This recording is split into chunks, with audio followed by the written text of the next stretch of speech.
¿Quieres fortalecer tu institución mientras adquieres nuevos conocimientos y capacidades? Pues hoy te presento Cursos MOOC que ayudarán a fortalecer tu institución, parte 1. Servicio y atención al ciudadano. Conocerás nociones generales acerca de etiqueta, protocolo y manejo de situaciones difíciles. Ideal si trabajas o deseas trabajar en áreas de servicio externo en el servicio público. Prevención, manejo y resolución de conflictos. En este curso vas a adquirir dos competencias importantes: el análisis de las causas de los conflictos y la capacidad de negociación para alcanzar acuerdos, dirigido especialmente si laboras en áreas de recursos humanos y de asuntos jurídicos. Ética en la gestión pública. Conoce elementos, actitudes y características que debe tener todo servidor público en sus funciones desde la perspectiva ética, dirigida a todo servidor público y público en general. Recuerda que las inscripciones están abiertas en inap.gov.gt/app desde enero hasta octubre y que estos cursos son totalmente asincrónicos con un costo de 100 quetzales por curso. No te olvides de seguirnos en nuestras redes sociales.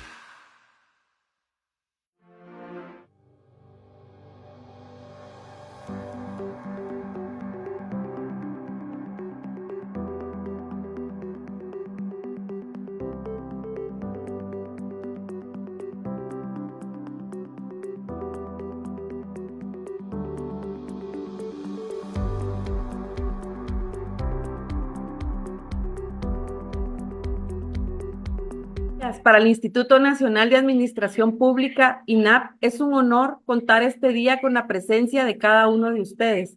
Agradecemos a las personas que ya se encuentran conectadas a través de nuestras redes sociales para participar en la conferencia Revolución Industrial 4.0 y nuevas tecnologías aplicadas a la gestión pública.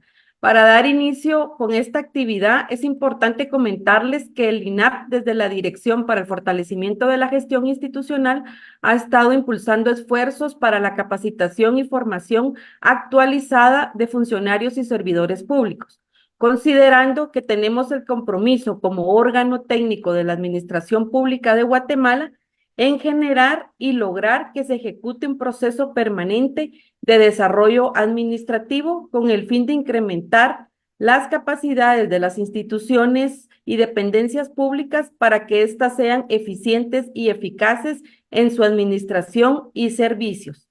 En nombre de nuestra gerente Ruth Ábalos Castañeda, les envía un saludo y felicitación por continuar en su proceso de actualización por medio de este tipo de actividades.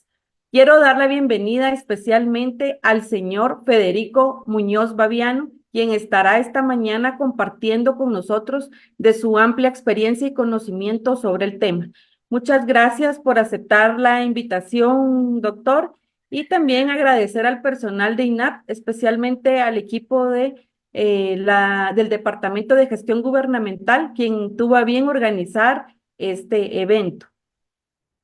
Reitero nuestra gratitud a Federico Muñoz Baviano, que por su calidad profesional y su experiencia, estamos seguros que enriquecerá nuestro quehacer como funcionarios y servidores públicos con esta conferencia. Aprovecho a informar a todos los participantes que durante la presentación podrán realizar sus preguntas o comentarios por medio del chat, las cuales serán trasladadas al doctor Muñoz y pues él podrá dar respuesta a ellas.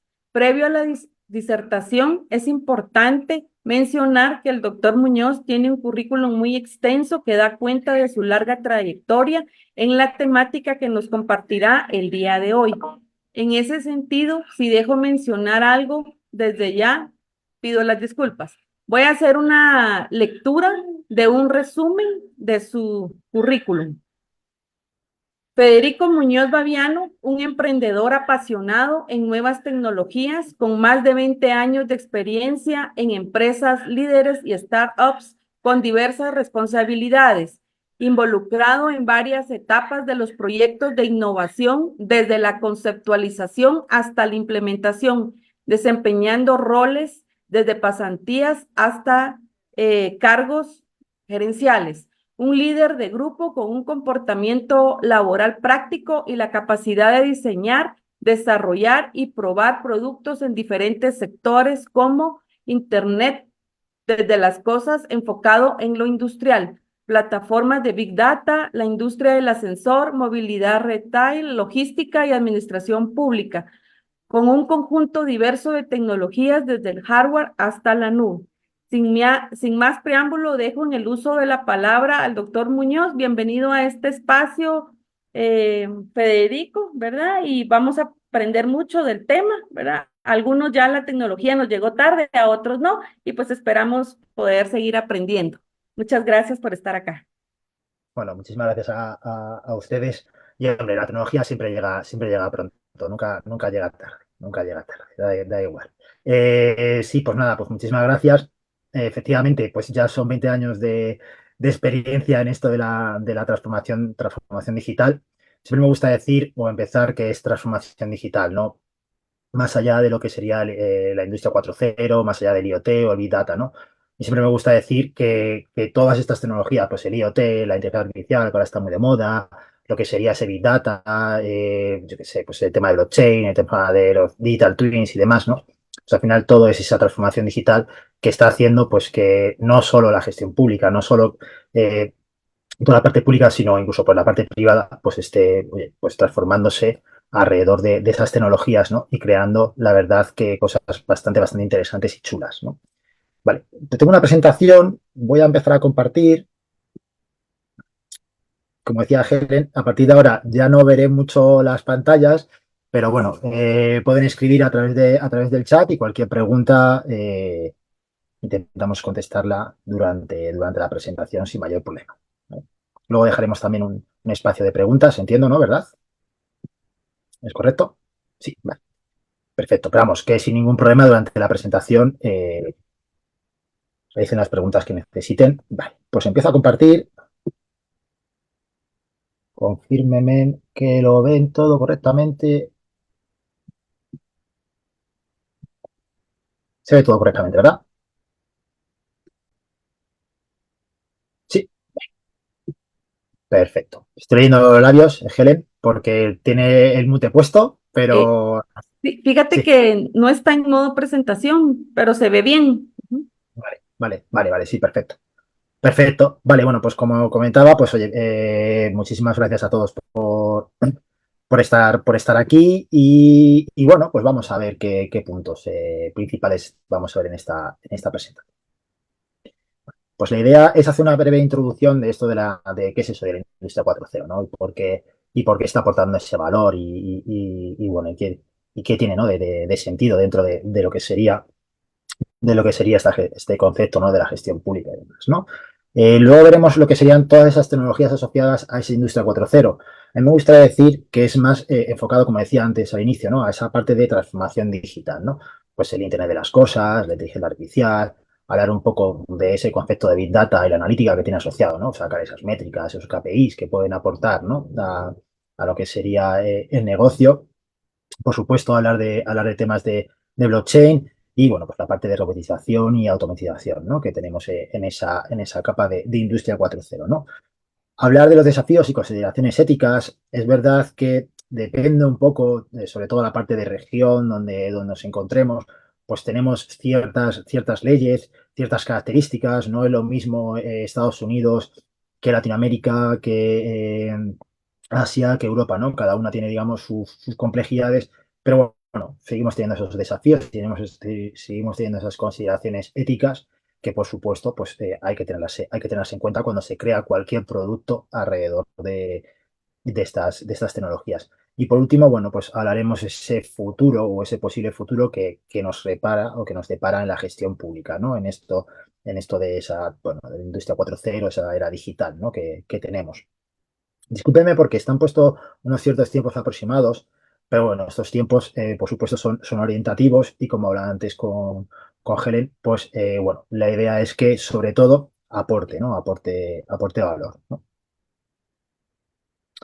Bueno, ¿qué es eso de la industria 4.0? Bueno, pues la industria 4.0, por supuesto, ha habido diversas revoluciones industriales, se inició poniendo pues, lo que sería la máquina a vapor, se puso, por ejemplo, pues toda la cadena de producción y demás, ¿no? Pero en este caso, lo que estamos hablando es empezar a conectar todo, ¿no? La industria ha ido evolucionando, pero digamos que faltaba esa conexión conexión con el cloud, faltaba esa conexión con lo que serían los sistemas operativos, ¿no?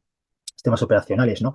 Donde, bueno, donde con toda esa información, con toda esa conexión, pues empezamos a optimizar esos procesos productivos, empezamos a encontrar nuevos servicios, empezamos a ver que de repente pues una máquina está fallando y por qué no anticiparnos a que esa máquina está fallando, cosas así, ¿no? Entonces, esa unión, esa interconectividad, esa automatización de esos procesos, el análisis de esos datos, ¿no? Al final es lo que se conoce como industria 4.0, ¿vale? Es recolectar o tener todo conectado, ¿vale? Aplicar esa tecnología de IoT, todo conectado, recolectar esos datos, ¿vale? Y trabajar esos datos, ¿vale? Para obtener, pues, automatización de procesos, predicciones de qué puede pasar, de qué puede dejar de pasar, ¿no?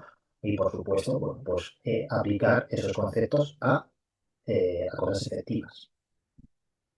¿Eh? Principales componentes que tenemos, pues ya hemos hablado de uno, ¿no? Principal componente en Internet de las cosas. Si no tenemos dispositivos, si no tenemos sensores conectados en las máquinas, si no tenemos sensores que nos estén diciendo qué le está pasando a la máquina, pues entonces no tenemos esa información, no podemos recolectar esa información, no tenemos esa capa de industria 4.0. Pero por supuesto, toda esa información tiene que ir a algún sitio, tenemos que analizarla en algún sitio, tenemos que contrastarla con otras fuentes, ¿vale? ¿Por qué? Porque es importante poder comprobar si realmente una máquina se comporta de una manera, no se comporta de una manera, comparar con el comportamiento de otras máquinas similares y ver si esas máquinas pueden estar, por ejemplo, sufriendo fallas que ya han sufrido máquinas similares, cosas así, ¿no? Eso es al final el componente de Big Data, toda la capa de analítica, que se va a la parte cloud.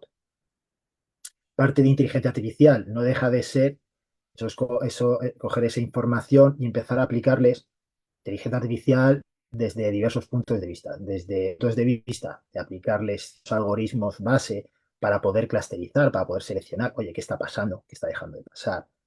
¿Qué puede pasar? ¿Vale? Ya empezar a aplicar temas de predicciones. ¿Qué puede pasar? ¿No? Mantenimiento predictivo, mantenimiento correctivo, mantenimiento incluso informativo únicamente, ¿no? Pues todo esto al final alrededor de la inteligencia artificial. Y por supuesto, hay que diferenciar entre lo que sería la capa OT y la capa IT, ¿no? La capa OT es, digamos, todo lo que es la máquina, todo lo que es el conjunto, ¿no? Dentro de lo que sería el sistema industrial, y la capa IT, ¿no? Pues ya sería ese cloud que estamos comentando. En esa unión tenemos que ser conscientes de que tenemos que tener una unión muy segura a nivel de ciberseguridad. ¿Por qué? Porque si no tuviéramos esa capa de seguridad, sería muy fácil que cualquier hacker o cualquier cosa similar pues pudiera atacar a esa máquina y pudiera afectar a nuestros procesos productivos, que en muchos casos, como bien sabemos, son procesos críticos, ¿vale? Entonces, bueno, digamos que las 4 capas principales: Internet de las cosas, ciberseguridad, Big Data / cloud, y por último, pues esos modelos de inteligencia artificial que ahora mismo pues están todos bastante pues, de moda.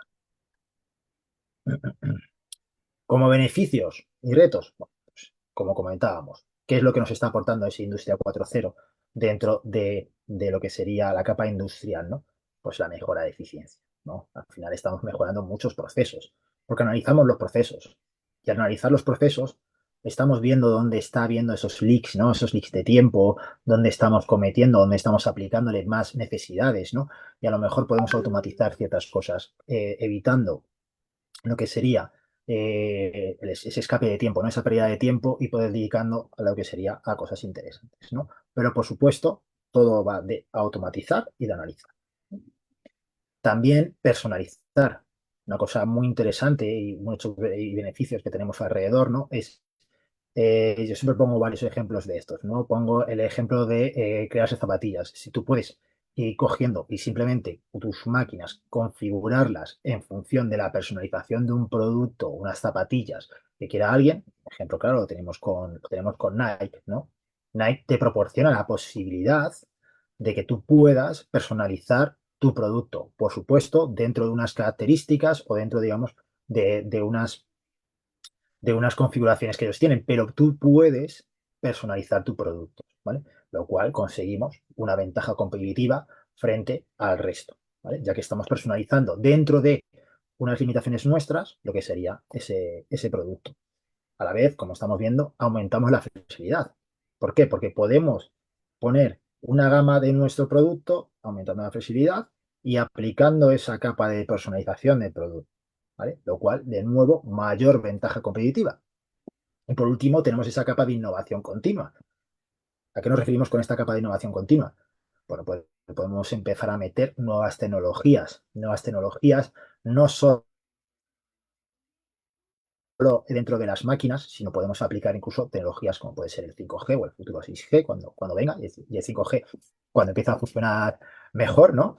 Pues para poder ya no solo centrarnos en temas de procesos a lo mejor menos críticos, sino incluso pues poder manipular procesos críticos directamente desde el cloud, ¿no? Con eso del 5G, que supuestamente sí tiene un delay menor y demás, ¿no? Bueno, pues al final esa innovación continua es muy importante, ya que se empiezan a sacar cada vez mejores productos y cada vez más ventajas competitivas alrededor de la industria. Pero como retos, pues por supuesto, resistencia al cambio. A mí siempre me gusta decir que la resistencia al cambio no solo viene de la parte de barreras culturales, lo que comentaba un poco antes Helen, ¿no? De, oye, pues ahora me viene un poco antes, me viene un poco después, ¿no? Esto de la industria 4.0. No, la industria 4.0, lo que es la tecnología está ahí y, por supuesto todo el mundo puede focalizarse en ella y puede trabajar en ella y cada vez es más asequible. ¿Ves? Al final, todos los conceptos cada vez son más asequibles. Digamos que los proveedores cloud cada vez son más asequibles. Lo que es el hardware o lo que serían esos dispositivos IoT cada vez son más asequibles, cada vez están más adaptados a poder funcionar en las máquinas, seguir los estándares de X máquinas y demás. Pero también hay una parte de resistencia al cambio de coste, ¿vale? Es bastante importante eso, ¿no? ¿Por qué tengo que cambiar una máquina que ya no es capaz de funcionar con dispositivos IoT, no es capaz de recolectar esa información, pero la máquina sigue funcionando? Y comprar una máquina nueva o adquirir una máquina nueva es un sobrecoste, ¿no? Pero el por qué. Ahí es donde tenemos que, pues, trabajar esa optimización, tenemos que ver ese retorno de la inversión que nos puede proporcionar estas máquinas, ¿vale? Y evitar esa resistencia al cambio, ¿no? Al final ver qué nos aporta, ¿vale? Principalmente. Otro reto, como comentábamos, el tema de ciberseguridad. No nos olvidemos de que esto es industria, que tiene un porcentaje muy elevado de procesos críticos.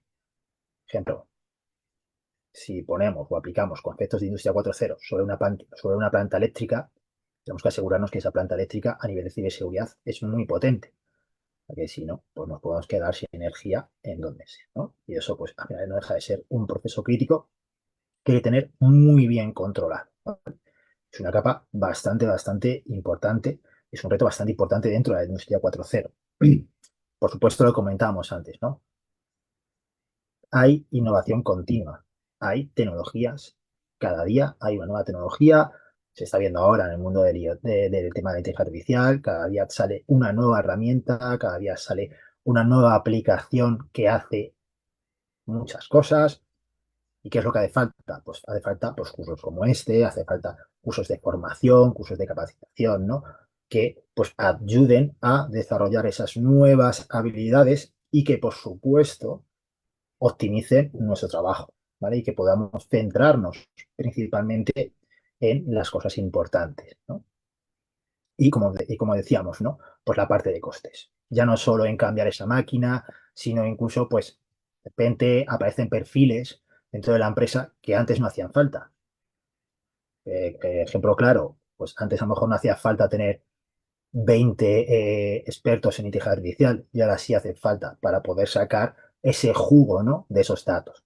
Pues esa inversión inicial tiene que estar presente en toda la industria 4.0, ¿vale? En todo ese proceso de transformación digital. ¿Eh? Y por último, ¿qué impacto tenemos dentro de la gestión pública? Bueno, muchísimo, ¿vale? Desde, obviamente, la optimización, la mejora de la eficiencia de los servicios públicos, no solo en procesos administrativos, sino, imaginemos, ¿no? ¿Cómo podemos optimizar o cómo podemos eficientar ciertos procesos frente al ciudadano, ¿no?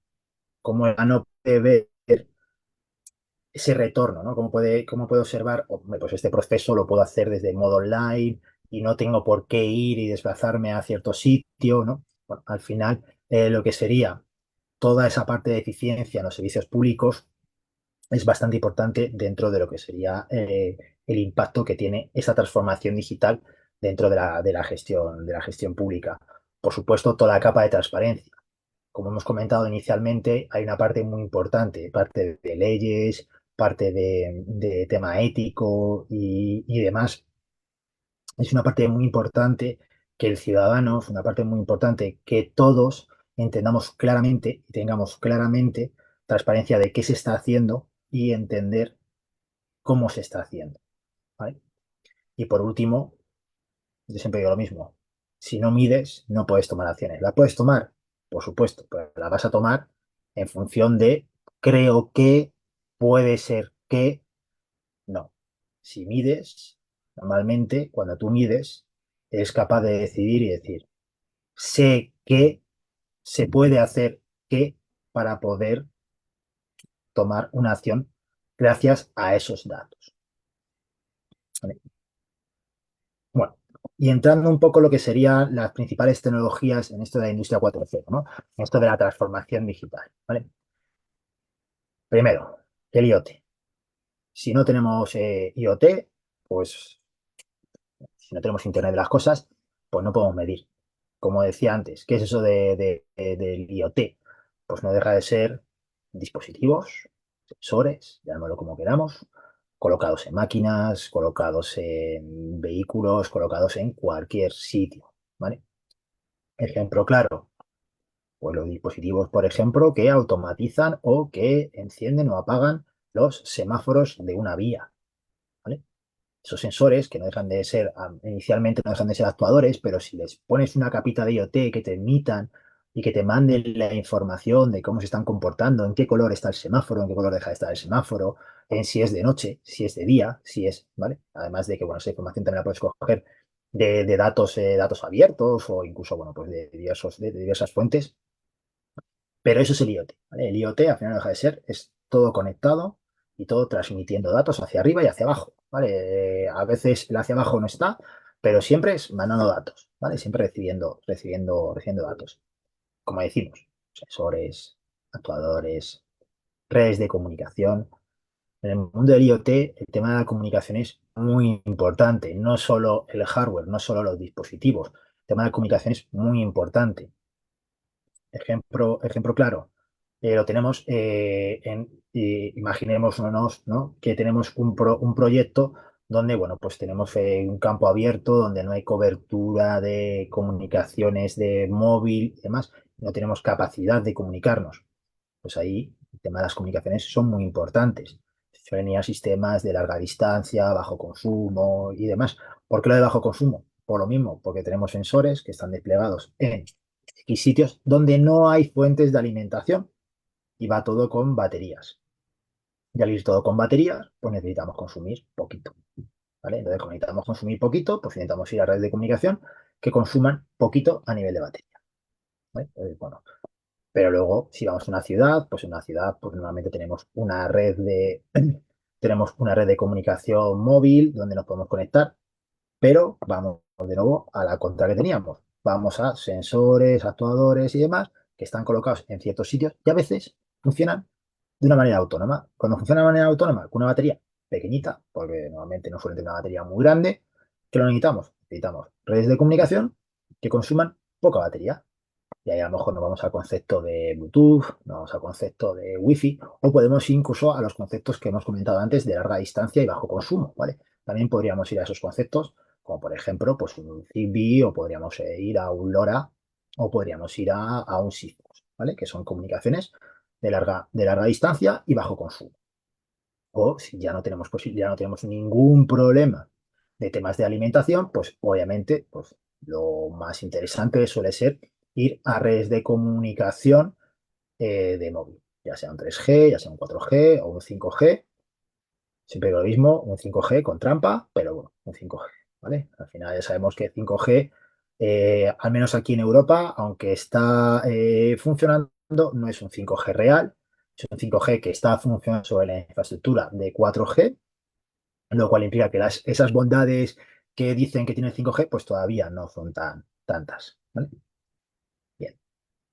Y bueno, por supuesto, pues una plataforma para recolectar todos esos datos. ¿Vale? Ya decíamos que tenemos un montón de dispositivos por ahí conectados y necesitamos tener pues, una plataforma donde recoger toda esa información. Porque si no, tenemos mucha información, pero no hacemos nada con ella, tampoco vale para nada. ¿Vale? Pero eso será el siguiente nivel, que sería ese concepto de Big Data y ese análisis. ¿Vale? Entonces, sencillo. Funcionamiento. Tenemos unos dispositivos que a través de una red importante, una red de comunicación, hemos dicho que es otro de los factores importantes. Se transmite la información y se recibe en algún sitio, normalmente pues un cloud. ¿Vale? Se analizan esos datos y en función de eso pues se toman unas decisiones. ¿Vale? Tecnologías clave, ya hemos hablado de ellas. 5G, Bluetooth, Wi-Fi. Aquí aparece RFID, que son tecnologías de corta distancia, ¿vale? Comunicación de corta distancia. RFID aparece porque al final no deja de ser una tecnología que se usa mucho a nivel de tagueo y demás de partes de sistemas, sobre todo por su coste, porque es un coste muy bajo, ¿vale? Tiene un coste bastante bajo, realmente. Vale, y aplicado lo que sería estos conceptos a la gestión pública. Voy a ir poniendo ejemplos, pero estos ejemplos tenemos que entender que son ejemplos siempre a alto nivel. ¿Y a qué me refiero a que son ejemplos a alto nivel? Pues son ejemplos de transformación digital. Hablo de aplicación de IoT, pero cuando hable de Big Data veremos que siguen siendo ejemplos aplicables en el IoT. Cuando hable de inteligencia artificial seguirán siendo ejemplos aplicables en Big Data. O sea, al final serán ejemplos aplicables en la gestión pública, en esto de la industria 4.0 o en esto de lo que sería la transformación digital. Ejemplo claro, gestión de infraestructura. Pues monitoreo de algo, de puentes, de carreteras, edificios. Por ejemplo, uno de los proyectos que yo he hecho en mis vidas pasadas ha sido monitorizar carreteras. ¿Cómo he monitorizado carreteras? Muy sencillo. Teníamos un vehículo, el vehículo tenía una cámara e iba circulando ese vehículo y se iba registrando el vídeo de lo que eran las carreteras. Y en función de eso, se iba captando ese vídeo tiqui, tiqui, tiqui, y se iba mandando al cloud. Y dentro del cloud había un modelo de inteligencia artificial que te decía, aquí tienes un error, aquí no tienes un error, aquí tienes un error, aquí está pasando algo. ¿Por qué? Porque sí que es verdad que aunque el ojo humano es capaz seguramente de detectar errores grandes, no es capaz de detectar errores pequeños, no es capaz de detectar fisuras en la acera y demás, que luego se pueden convertir en socavones, pueden convertir en grandes agujeros y demás, ¿vale? Entonces, bueno, gestión de infraestructura, un ejemplo. Otro ejemplo, como hablábamos antes, semáforos adaptativos. Tenemos una cámara dentro del semáforo y estamos viendo cómo está funcionando la circulación en tiempo real. Y vemos que hay un sentido en el cual tenemos mucho tráfico. Porque hay un pico, por ejemplo, porque es el horario de recoger a los niños del colegio.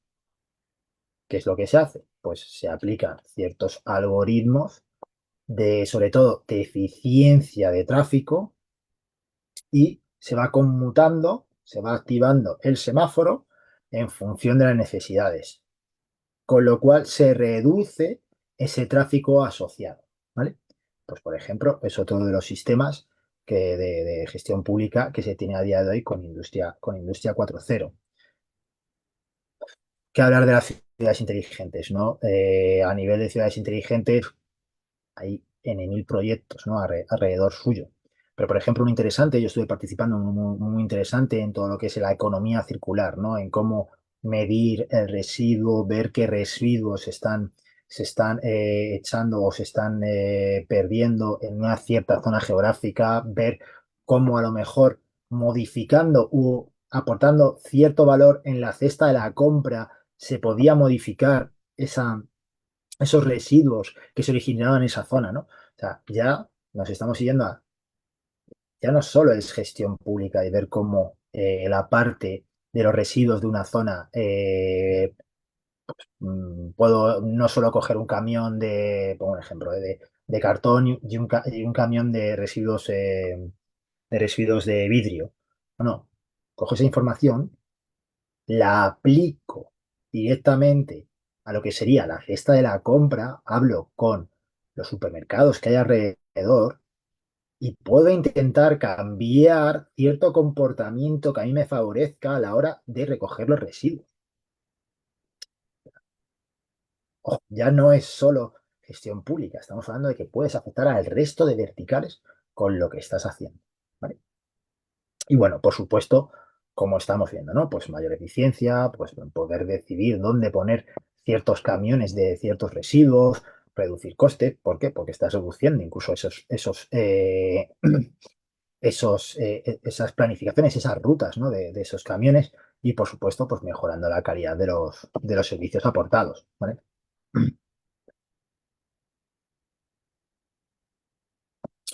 Pasando a lo que es la inteligencia artificial, bueno, creo que todo el mundo la conoce porque a día de hoy está bastante de moda, ¿no? Pero bueno, básicamente a mí me gusta mucho esta definición, que básicamente es que las máquinas sean capaces de simular ciertos procesos, ¿vale? De la inteligencia humana. Ciertos procesos. ¿Y por qué digo ciertos procesos? Porque aunque es verdad que recientemente ha salido unos vídeos, unas demos donde cierta inteligencia artificial es capaz de decir si ponerse un gorro es más o menos divertido o más o menos bueno, hablando desde un punto de vista estético, creo que todavía a nivel de inteligencia artificial queda mucho hasta que llegue a ser capaz de simular todos los procesos de la inteligencia humana, ¿no? Para eso hay un libro bastante interesante, que es eso de pensar despacio, de pensar rápido, ¿no? Y bueno, es verdad que pensar rápido, que es un 2 más 2, pues a eso nunca vamos a ganar a una máquina, pero un pensar despacio, que es analizar la situación y sacar, digamos, conclusiones de ciertas cosas dispares, todavía creo que en eso la inteligencia artificial está muy por detrás de lo que nos hacen ver en ciertas demos, ¿vale? Pero bueno, básicamente es simular procesos de inteligencia humana, ¿vale? Eso es un poco la definición a grandes rasgos de inteligencia artificial. Importante, ¿de qué están compuestos? Así, a muy alto nivel. Pues está compuesto de algoritmos y de modelos. Básicamente, algoritmos que se terminan convirtiendo en modelos de inteligencia artificial, ¿vale? Y dentro de esos modelos, pues nos basamos voy a insistir, a muy grandes rasgos, en aprendizaje a través de algoritmos de una forma supervisada por, normalmente, un ser humano, ¿vale? O directamente la máquina aprende por ella sola. Aprende ella sola. Ya está, no tiene nada más. Luego, dentro de ese aprendizaje no supervisado, pues puede aprender por refuerzo, no refuerzo, pero bueno, aprende por ellos, ¿vale? Sencillo. Aprendizaje supervisado.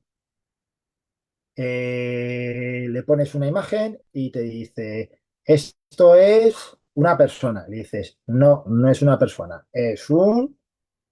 Y entonces él ya, vale, pues no es.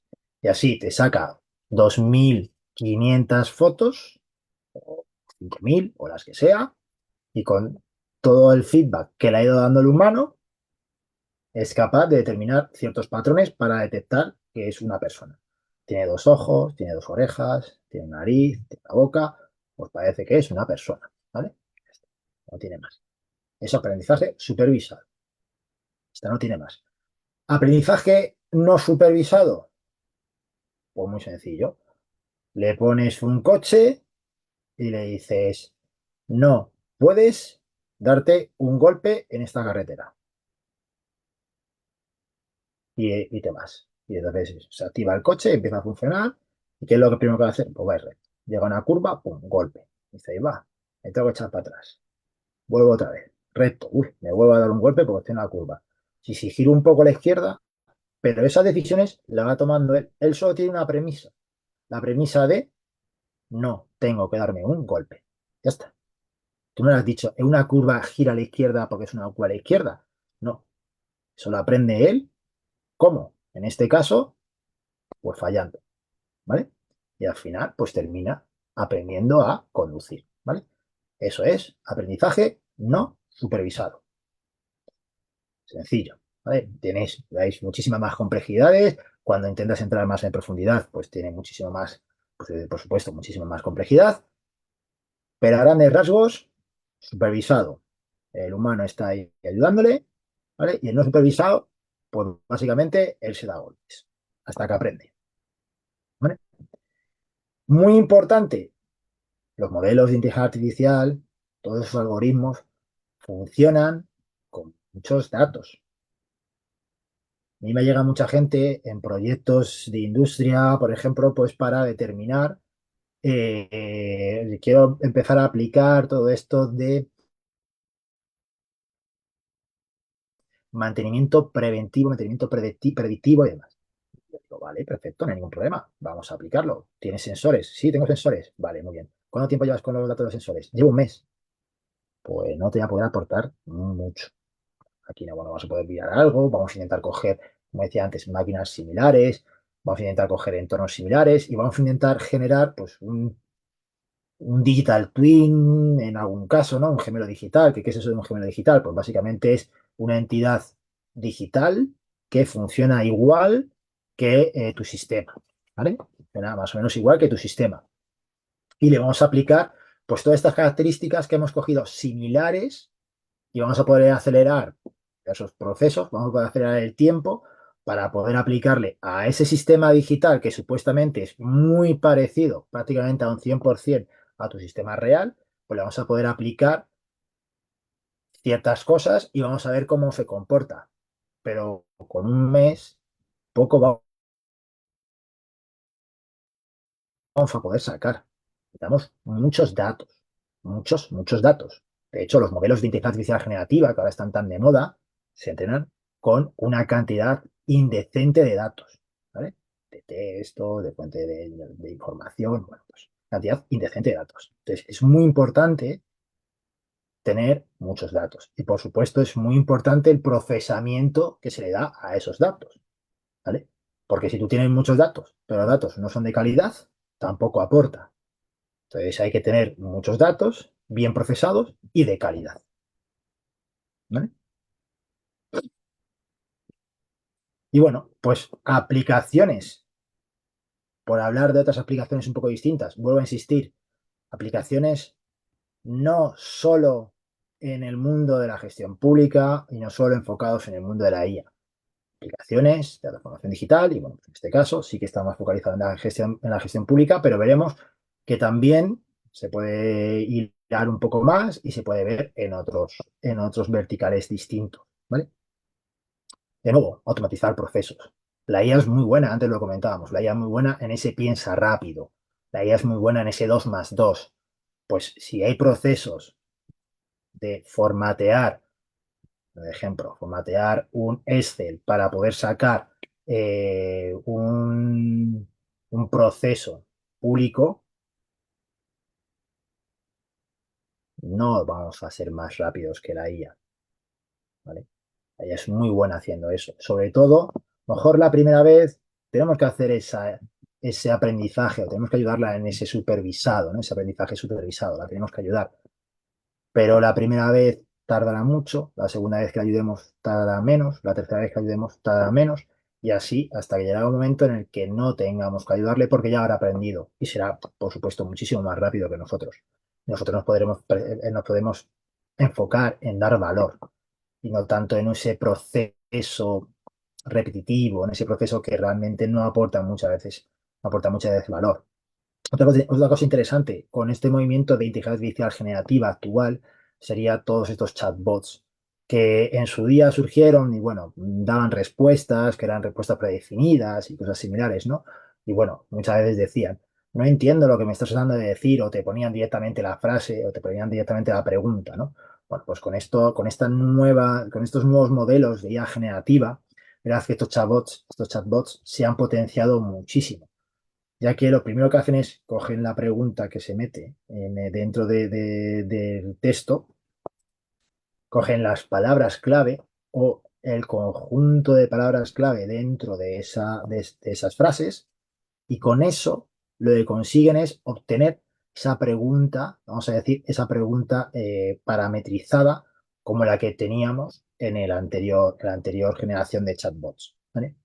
Y a partir de ahí te genera una respuesta que en muchos casos tú la puedes condicionar con, digamos, una franja de respuestas que tú quieras. Tú puedes entrenar a esa IA y decirle, a partir de ahora, solo quiero que me respondas con este conjunto de datos. No, pero es una IA generativa. La IA generativa tiene que ser capaz de responder como si para... Sí, pero la IA generativa también la puedes limitar la respuesta a un conjunto de datos. En este caso la podrías limitar a un conjunto de datos públicos que tú consideres, unas respuestas públicas que tú consideres. Oye, pero el, ¿dónde puedo buscar este servicio público y cómo puedo acceder a él? Perfecto, tú puedes tener varios PDFs, puedes tener varia información almacenada y le puedes decir a la inteligencia artificial, quiero que cuando vas a dar una respuesta vayas a estos PDFs, busques lo que están preguntando con esa selección de palabras que hemos dicho, ¿vale? Y obtengas directamente la respuesta y la ofrezcas. Y eso es bastante factible y es bastante real ahora mismo. Yo no lo estoy aplicando actualmente en la gestión pública, pero sí lo estoy aplicando actualmente en la enseñanza, ¿vale? Que tampoco es, bueno, diría que tampoco es muy distinto, es bastante distinto, pero bueno, al final no deja de ser el concepto de IA generativa enfocado en chatbots para preguntar o para cuestionar cosas, ¿no? Por supuesto, en la parte de toma de decisiones, antes lo comentábamos. Claro, si yo tengo un análisis predictivo de las cosas que van a pasar, ¿por qué no puedo tomar ciertas iniciativas públicas? Ejemplo claro, supongamos que sabemos que va a venir un pico de, de, de personas a nuestro país y sabemos que esas personas que vienen, pues vienen en febrero y en febrero lo que más se consume son helados, ¿vale? Pues podemos potenciar o podemos hablar con las empresas de heladería de nuestro país y decirles, oye, vamos a ampliar el horario, vamos a proporcionar una ampliación de horario, ¿vale? Para que podáis vender más, para que obviamente podamos tener más riqueza desde ese punto de servicio y optimizar y, por supuesto, también por daros más calidad, ¿no? Pues es un ejemplo claro también de lo que te puede dar la capa predictiva, ¿vale? Temas de salud, por supuesto, podemos determinar qué puede llegar a pasar. Antes de que alguien me lo pregunte, era bastante complicado predecir el tema del COVID y demás, ¿vale? Pero sí que se pueden predecir ciertas cosas y con eso, pues, por ejemplo, pues posicionar o reforzar la capa de salud que haya alrededor del problema que se pueda producir, ¿no? Detección de fraudes. Se puede ver si, por ejemplo, el tema de, el transporte, pues si se está detectando que dentro del transporte, de repente, lo que es la tarjeta de transporte está siendo usada muchas veces, una única tarjeta de transporte siendo muchas veces usada, se puede determinar cuál es el grado de uso por defecto de una tarjeta de transporte y con eso empezar a determinar posibles fraudes, ¿vale? De la tarjeta de transporte. Por supuesto, comentábamos antes, pues también optimización de diversos servicios. De nuevo, mayor eficiencia. De nuevo, mejora o reducción en errores, ¿no? Si al final optimizamos todo el tema de procesamientos, o sea, todo eso que realmente no aporta valor, ¿vale? Pues al final reducimos esos errores, ¿no? Y por supuesto, mejoramos la satisfacción que tiene el ciudadano. Vale. IoT, inteligencia artificial, pero entre medias que tenemos, además del cloud, pues ese Big Data, ese análisis de datos, ¿vale? Al final, es lo que decimos, tenemos muchísima información, hay que trabajarla, hay que tener una información de calidad para poder tomar decisiones de calidad, ¿vale? Y aquí las principales características son mucha información, es tener esa información lo antes posible, tratada y que te ayude a tomar decisiones lo antes posible, ¿vale? Por supuesto, tener muchísimas fuentes de datos que te aporten valor, ya que si solo tienes una única fuente de datos, pues estarás condicionado, estarás sesgado a esa fuente de datos y si los datos no son veraces, si los datos no son buenos, no valen para nada. Esto de no son buenos, no valen para nada, hay que también tomarlo con un poco de cuidado. Porque ¿quién determina que no son buenos? ¿Quién determina que no valen para nada? ¿Vale? Eso es un poco complicado. Pero por lo general hay que trabajar bien los datos. Son muchos datos. Necesitamos que eso sea rápido, porque esto suele ir sobre un cloud. El cloud depende un poco cómo esté montada esa arquitectura, pero normalmente funciona con tiempos de uso, funciona con, por supuesto, con espacio de datos y demás, y por todo eso se cobra un coste. Entonces, cuanto más rápido sea, más eficiente sea todo el sistema, menor coste, ¿vale? Porque al final todo esto tiene un coste asociado que también hay que ver ese retorno, ¿no? De si tiene sentido o no tiene sentido, ¿vale? Pero vamos, básicamente, volvemos a lo mismo. IoT, recolectamos datos, cogemos los datos, ¿vale? Y almacenamos, bueno, depende un poco, ¿vale? En el mundo del Big Data tenemos una arquitectura de referencia, la voy a decir, se llama Lambda, pero no tiene mayor importancia, pero lo importante es que tiene como dos caminos. Tiene un camino que lo que se hace es, se coge los datos y en tiempo real esos datos se trabajan y se toman decisiones, ¿vale? Velocidad y demás, ¿vale? Lo que hablábamos antes. O tenemos otro camino que lo que se hace es se almacena los datos, se procesan los datos, se analiza y ya una vez que están analizados se toman decisiones. Se visualiza, se toman decisiones. ¿Vale?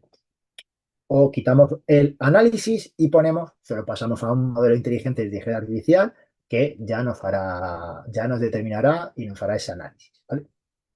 Pero bueno, básicamente recogemos datos, trabajamos con ellos, en algunos casos en tiempo real y en otros casos, vamos a decir, en bacheado, ¿vale? Esa palabra, un poco a posteriori, ¿vale? Tecnologías principales que están a día de hoy en esto del Big Data, en esto de la analítica, pues estamos hablando de bases de datos relacionales, que son bases de datos donde toda la información tiene una parte estructurada, bases de datos estructuradas, ¿no? Que tiene una base, pues que es una estructura, ¿no? Que están enfocados a sacar, pues, métricas, a sacar KPIs, a sacar, vamos a decir, ya cierta información que ya se conoce que da valor al negocio, ¿vale? Que ya se conoce que da valor al negocio. Y luego tenemos otro tipo de bases de datos, ¿vale? Que son bases de datos no estructuradas, bases de datos no SQLs, el concepto SQL es de Structured Query Language, ¿vale? Que básicamente lo que nos hace es, bueno, pues tenemos un montón de fuentes de datos, tenemos un montón de datos por ahí un poco peculiares, ¿no? Y le aplicamos, pues, tecnologías, le aplicamos métodos de análisis de datos de Big Data, le aplicamos a temas de inteligencia artificial y demás, y vamos a ver qué conseguimos sacar, ¿no? Y empezamos a sacar métricas nuevas, empezamos a sacar KPIs nuevos, ¿no? Que nos empiezan a aportar, pues, valor de nuevo, obviamente, a lo que sería, en este caso, nuestro negocio. Vale. Enfocado más a lo que sería la parte de gestión pública, volvemos otra vez al análisis predictivo. Es muy interesante toda la capa predictiva que podemos obtener con estos datos, desde demanda de servicios. Una cosa muy interesante, por ejemplo, es los servicios de movilidad. Cómo la demanda de movilidad está afectando a los servicios que nosotros tenemos alrededor de nuestra ciudad, desde coche privado, coche público, otro tipo de movilidad, ¿no? Y cómo podemos proporcionar, pues, mejoras en esos servicios, desde optimizar el horario de los autobuses. A día de hoy, normalmente, en casi todas las regiones, los autobuses, por ejemplo, los autobuses públicos, suelen tener un horario predeterminado, ¿no? Y suele ser, pues, de 8 a 8 de la tarde, cada 30 minutos está pasando por un punto de recogida. ¿Pero por qué? Si somos capaces de medir y somos capaces de predecir cómo se va a comportar esa demanda, a lo mejor podemos ver que si tuviéramos una forma dinámica de los horarios de autobuses, podríamos mejorar mucho no solo el uso de esos autobuses, incluso la flota de esos autobuses, ¿vale? Podríamos optimizar la flota de esos autobuses, pero también mejoraríamos mucho de nuevo lo que sería la experiencia de nuestros ciudadanos. Entonces, bueno, al final, como digo, siempre vemos que es, oye, pues experiencia de ciudadano, mejores decisiones, ¿no? Pues un poco lo que sería esa parte, ¿no? También la gestión de emergencias. Si somos capaces de predecir dónde puede haber más necesidad de flota de ambulancias, ¿no? De parte de emergencias, podemos posicionarlas más cerca de esa zona. Con lo cual, en cuando pase algo, ahí estaría esa ambulancia para poder dar soporte, ¿no? Y por supuesto, pues lo mismo, a lo mejor estás salvando una vida porque tienes una ambulancia al lado y puede dar soporte, ¿no? Optimización de recursos, lo que hablábamos. Tú puedes optimizar tu flota en función ya de esa demanda, de que ya sepas de que cómo va a funcionar esa demanda. Pero es que si nos vamos al mundo de la logística, podemos también hacer que la logística, por ejemplo, cuando yo no tengo necesidad de repartir más, puedo coger y ofrecer o aplicar este ente de flota a la parte pública para dar soporte, por ejemplo, para llevar material a ciertos sitios. Con lo cual, estás reduciendo o estás optimizando la flota desde el punto de vista logístico, porque estarías usándolo o para uso propietario del centro logístico, operador logístico, y en cuando no hay necesidad, lo podrías aportar a la parte pública para realizar ciertas partes de mantenimiento, gestión o lo que fuera, ¿no? Con lo cual, la parte pública no tendría por qué tener esa flota y podría reducir drásticamente esa flota. Y lo único que tendría que ver es cómo alquilar o cómo poder conseguir esos movimientos de flota por parte logística. ¿Vale? Ya hemos hablado de la parte de salud pública, por supuesto, podríamos hablar de análisis de la propia ciudadanía, ¿no? Aquí en Europa es bastante complicado de aplicar cámaras y medir y ver quién deja de ser, qué está pasando, qué está dejando de pasar, ¿no? Pero, por ejemplo, en Asia, la aplicación de usar cámaras para detectar posibles crímenes, para detectar, no sé, incluso cuando entras a un supermercado, lo primero que haces es detectar la cara, ve quién eres, quién deja de ser, si vas a cometer un robo o no vas a cometer un robo, ¿no? Bueno, todo eso, por supuesto, es bastante factible, ¿vale?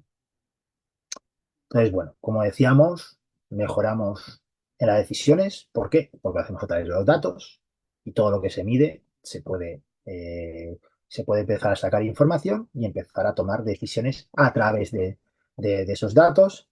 Nos podemos anticipar a los problemas, un poco lo que estamos hablando de esa capa predictiva, ¿vale? Y, por supuesto, pues eficientar no solo la parte operativa, sino, como estamos hablando, pues eficientar incluso flota, eficientar en procesos y demás.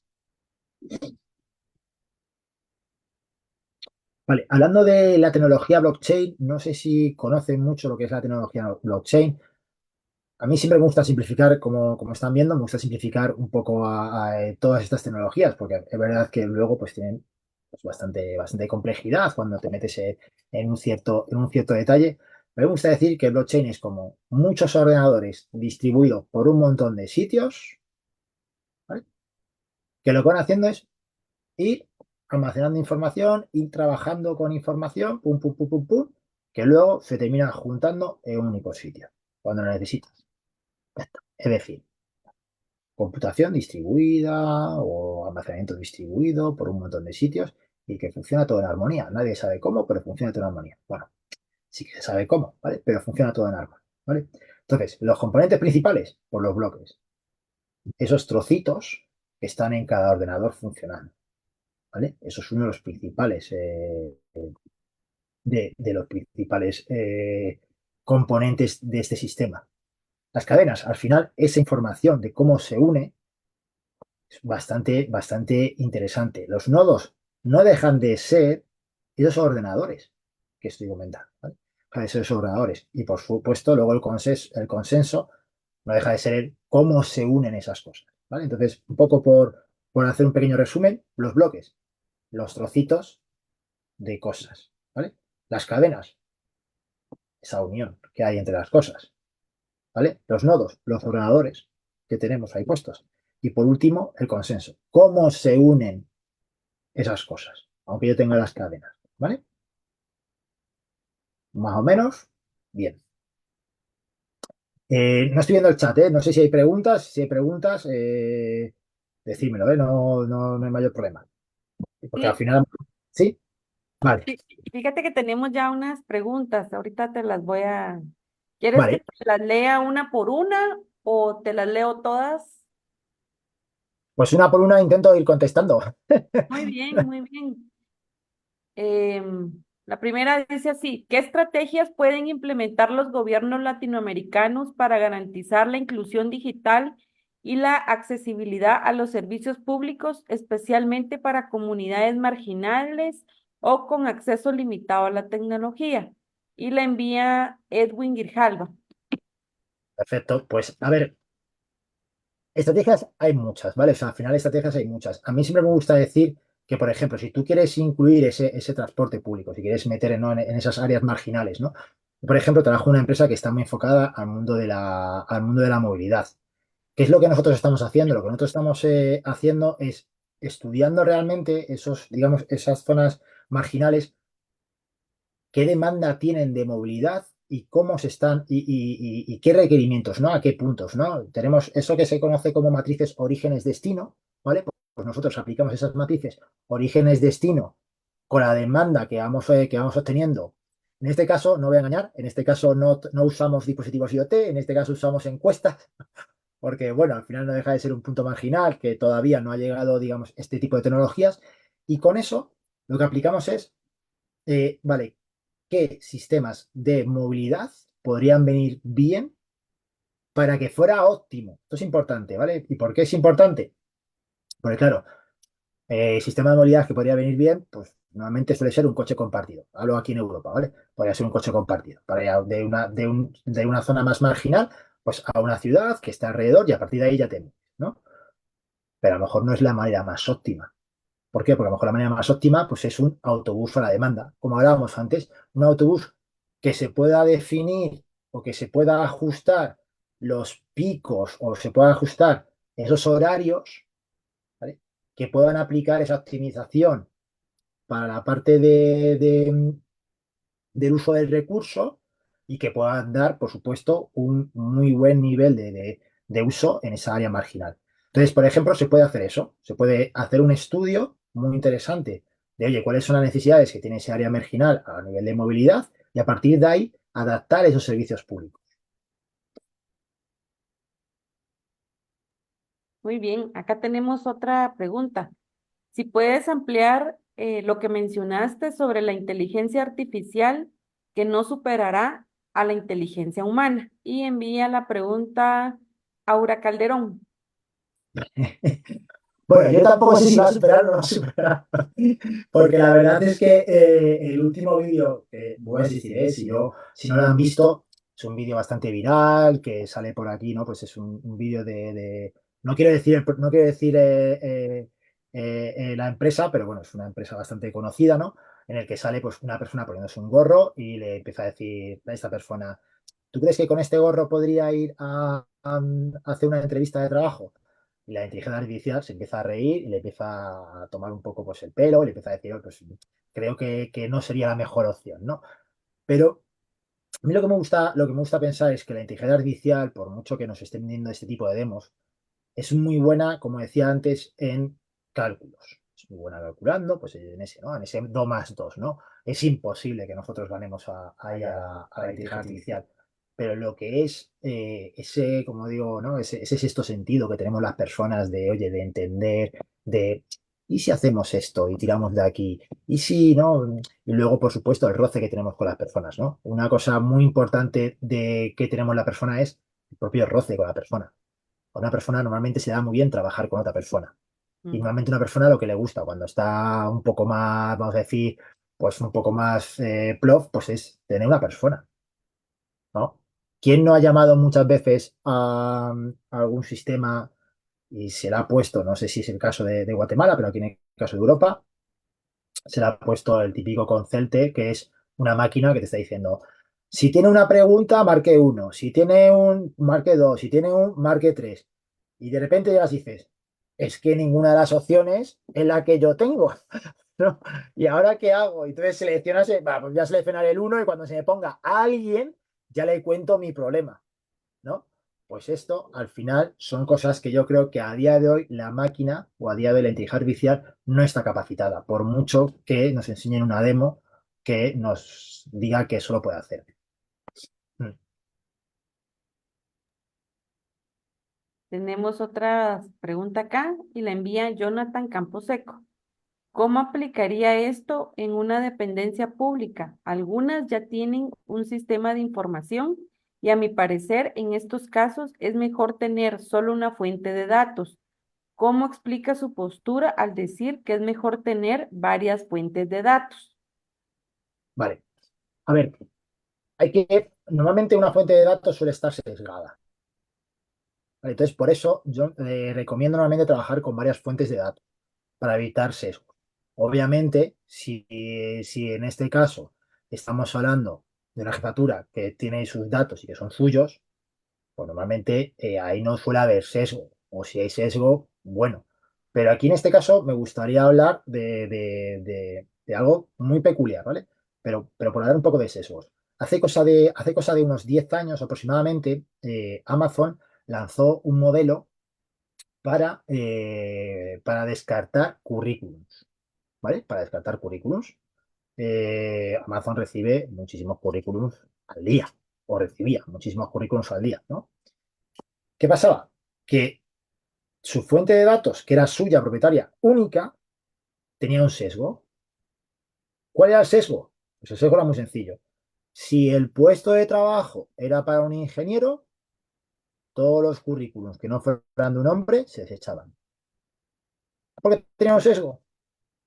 Entonces, ese es el gran problema que tienes a la hora de trabajar con única fuente de datos, que tienes que asegurarte que esa fuente de datos que tienes no tiene sesgos. Tienes que intentar que no tenga sesgos, porque si tienes sesgos, lo único que vas a tener es la información de esos sesgos. Mm. Otra pregunta.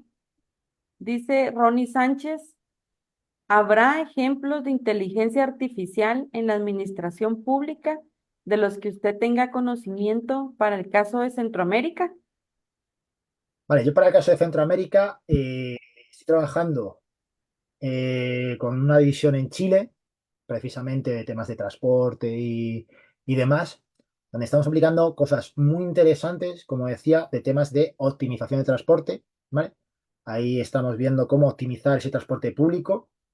También estamos hablando mucho de tema de multimodalidad.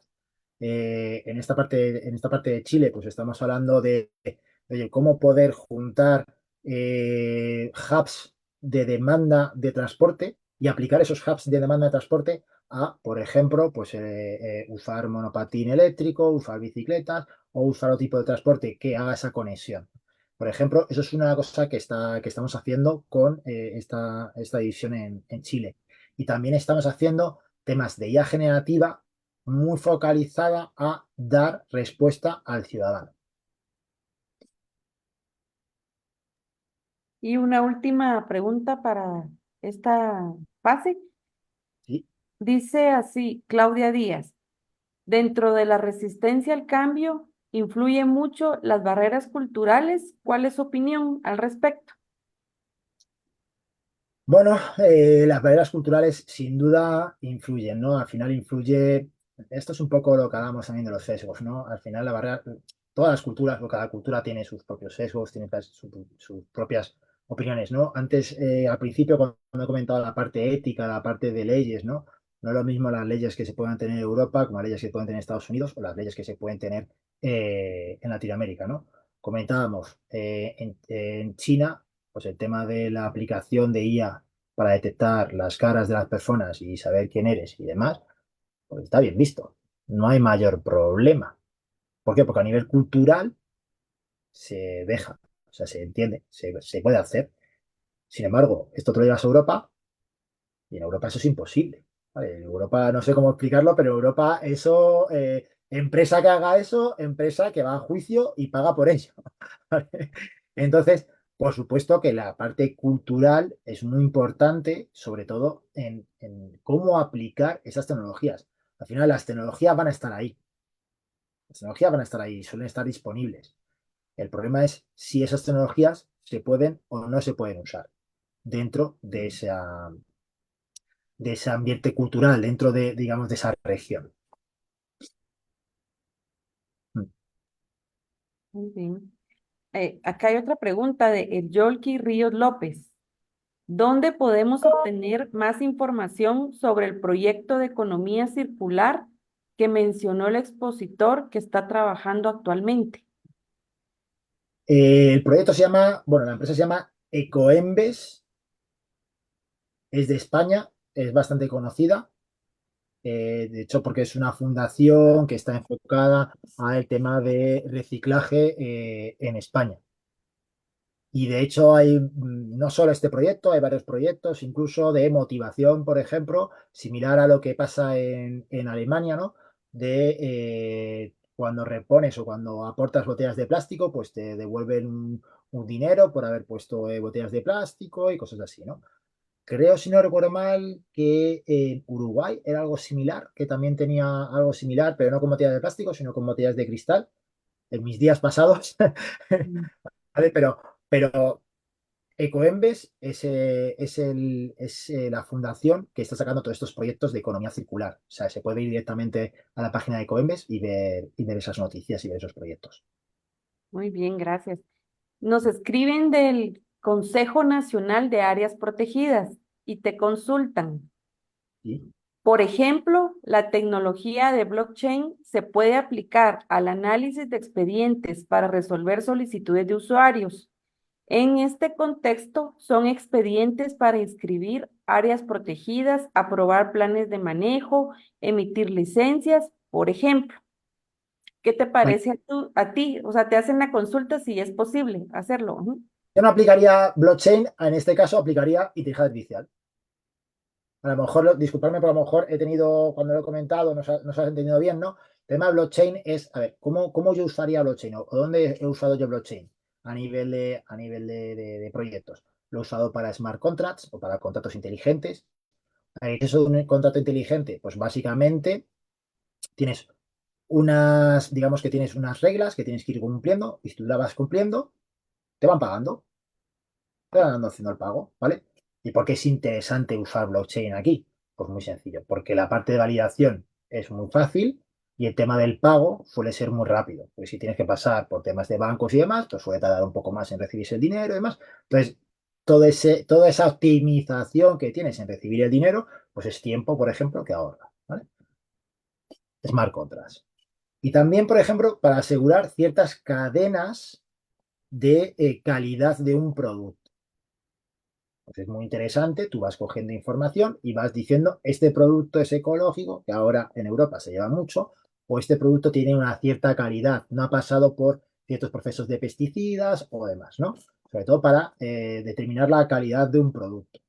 Pero si lo que se desea es hacer pues un OCR, ¿no? Escoger pues unos documentos, leer esos documentos, pasar unos procesos, determinar si esos procesos son o no son, o sea, optimizar toda esa capa de leer documentación y generar un output con esa documentación, ahí el rey es la inteligencia artificial, sin duda alguna.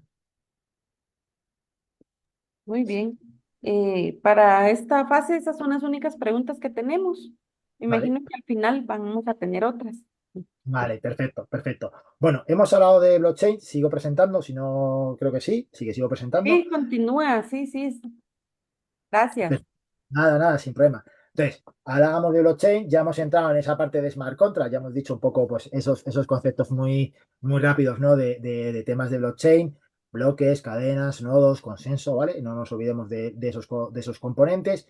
Y básicamente, ¿en qué consiste esto? Pues como decíamos, yo tengo mis bloques, ¿vale? Se encadenan de una manera muy segura, que sepamos que generar un bloque es costoso, es complejo a nivel de encriptación.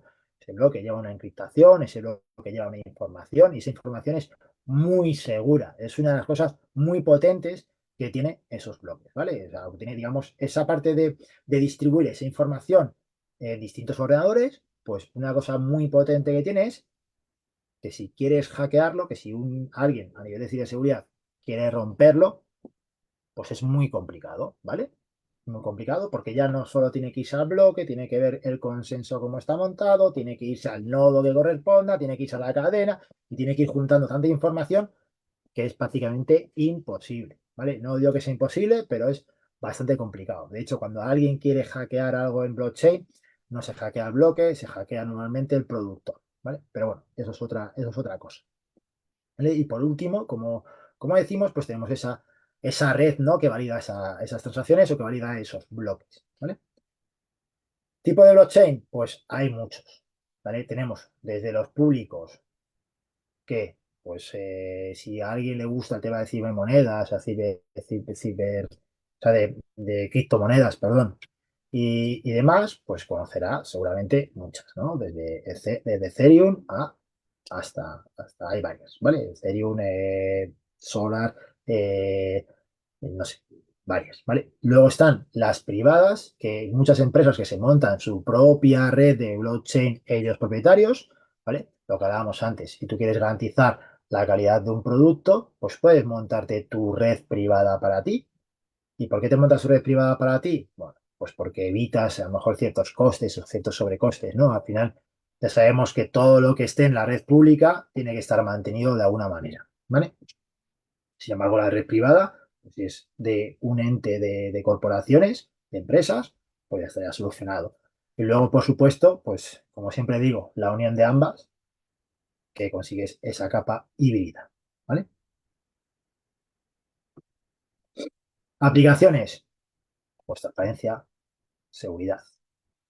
Lo que hablábamos antes. Te está dando transparencia y eres capaz de determinar en qué te estás gastando el dinero, cómo te lo estás gastando.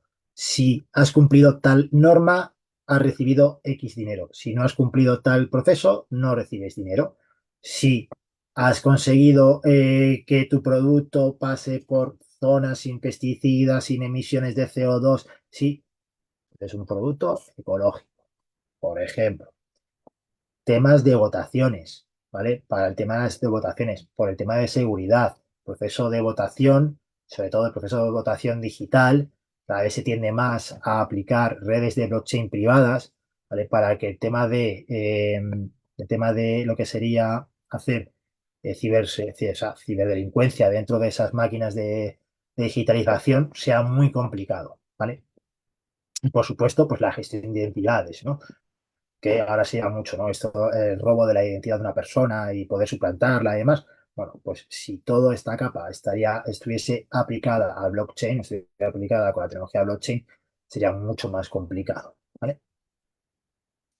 Como hablábamos, contratos inteligentes. Los contratos inteligentes es bastante interesante, sobre todo, pues, no sé, pues pensando, por ejemplo, incluso en registro de propiedades, en alquileres y demás, ¿no? Pues es bastante interesante todo el concepto este que hay por ahí de co-living, donde en función de si consumes un servicio o no consumes un servicio, se paga o no se paga, son conceptos bastante interesantes, ¿no? Como hablábamos, votaciones electrónicas seguras, seguimiento de fondos públicos, pues ver esos fondos públicos en qué se están gastando, ¿no? Y si se gastan porque se está cumpliendo algo, ¿no? O incluso, pues, por supuesto, en temas de registro. Como en todos los casos, optimización, mayor transparencia, mejora, en este caso, en la experiencia pública, la confianza pública de lo que, oye, lo que se ha puesto aquí, pues se está gastando en algo que yo entiendo, ¿vale? Y por último, robótica y automatización. ¿Qué es esto de la robótica y la automatización? Bueno, pues básicamente es empezar a poner robots en la industria. Sí, es verdad que lleva mucho tiempo, pues las manos robóticas o ciertas partes robots que ayudan a, pues, a mover pesos y demás, pero no olvidemos que están empezando a aparecer robots colaborativos o cobots, ¿vale? Que ya se mueven por alrededor de lo que sería una nave, alrededor de lo que sería toda esa zona donde ya están colaborando mano con los usuarios, o sea, con los propios empleados, y es bastante interesante, ¿vale? Pero bueno, como todo, estos robots se programan, estos robots ejecutan tareas acotadas, normalmente suelen ser tareas muy acotadas, ¿vale? Y siempre en tiempo real, primero hay que estar monitorizándolos. Y segundo, ellos mismos tienen que estar monitorizando el entorno, porque tiene unas reglas normalmente bastante potentes a la hora de seguridad, ¿vale? Sobre todo la parte de cobots. La parte de cobots están muy enfocados a, de repente me encuentro una persona que está en mi camino, paro.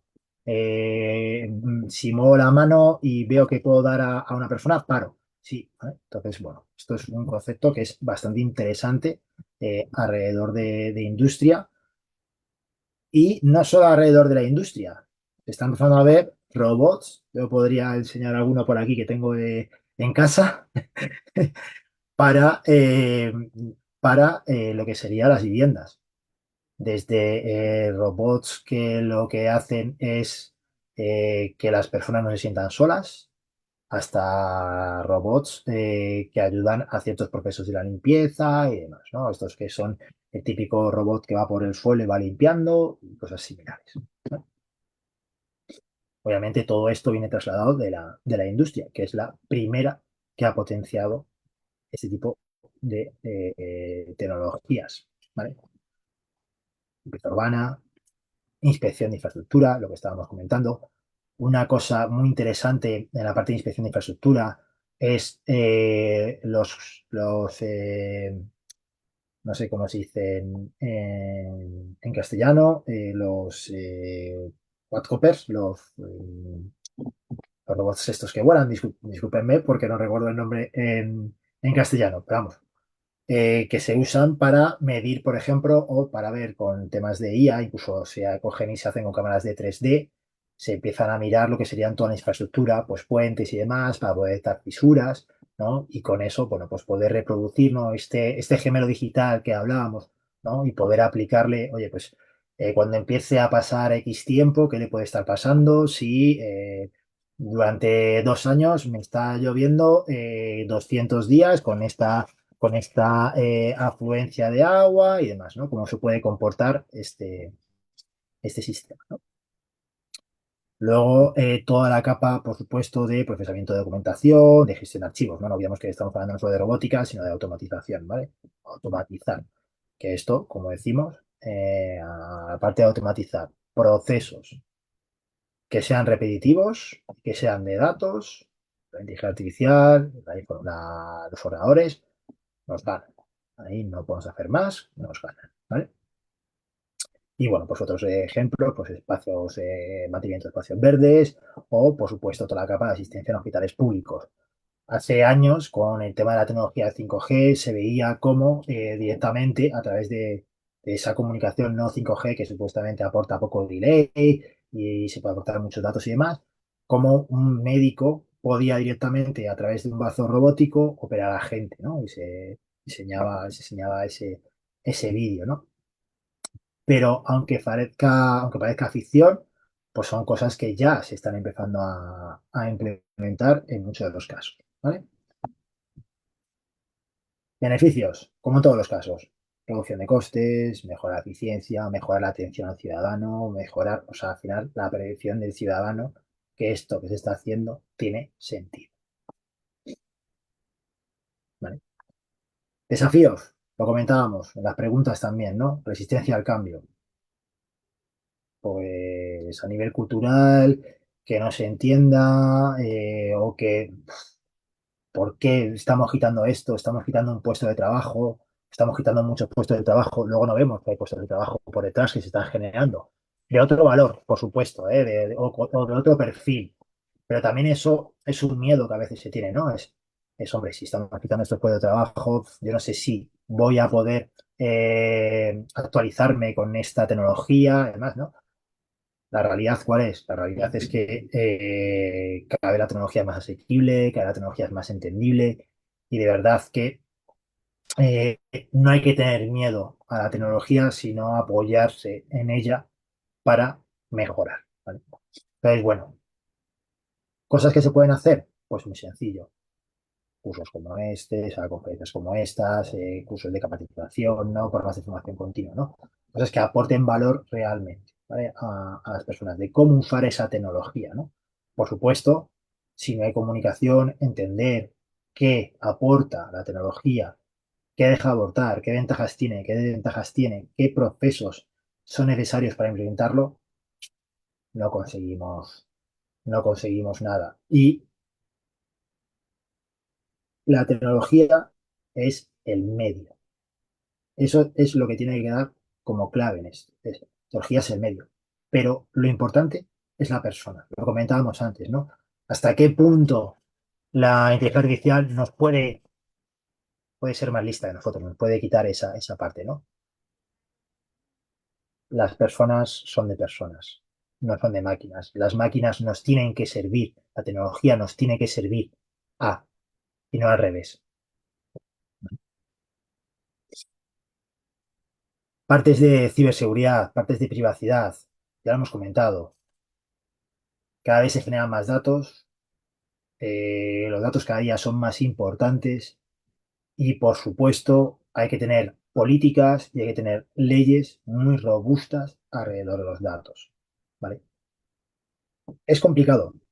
La realidad es que es complicado porque la tecnología avanza muy rápido. Y claro, pues generar esas leyes alrededor de los datos, esas tecnologías de seguridad alrededor de esos datos y demás, es bastante complicado. Pero bueno, es muy necesario, ¿vale? Es muy necesario, son muchos datos, lo que hablábamos antes, si tú tienes una única fuente de datos que está sesgada, que no está sesgada, o que llega un hacker y te la configura o te la modifica o te la encripta. Hace unos años había una moda que era básicamente, al menos en Europa, que era básicamente a grandes corporaciones se las metía un virus y se las desplegaba ese virus en todo lo que sería toda la corporación y se le encriptaba todos los datos, ¿vale? No se la encriptaba nada más, solo se le encriptaba todos los datos, no tenían accesos a los datos y pedían, obviamente, pues un dinero para desinfectarlos, ¿no? Digamos, que pudieran ser datos que se entendieran, ¿no? Entonces, claro, es muy importante la seguridad, ¿no? Alrededor de esto, ¿no? Del IoT, del Big Data y demás, ¿no? Hace 10 años, una cosa similar, a través de cámaras de IoT, de estas que se ponen en casa para detectar si entra alguien o no entra nadie, se hizo un ataque a varias empresas de venta online y las tiraron. ¿Por qué? Porque nadie se preocupó en cambiar la password que venía por defecto en esas cámaras. Y entonces hicieron un ataque masivo, un ataque de negación de servicio, que es como se conoce, y tiraron todas estas plataformas. Entonces es muy importante la seguridad, es muy importante, bueno, pues incluso sistemas que pensamos que no están en, en una parte crítica de nuestro flujo, también meterles una muy capa de seguridad, ¿no? Una buena capa de seguridad. Y por supuesto, lo que hablábamos antes, ¿no? Pues cumplimiento de normativas es muy importante. Y bueno, pongo un ejemplo de tema de GDPR. Entiendo que en Guatemala, pues la parte de GDPR es una ley que ni siquiera se conoce, pero es una ley de datos. Esto es una ley de datos a nivel europea, que es bastante interesante y bastante importante, ¿no? Tener, tener este tipo de leyes. De qué se hace con los datos, qué se hace, en muchos casos, con nuestros datos.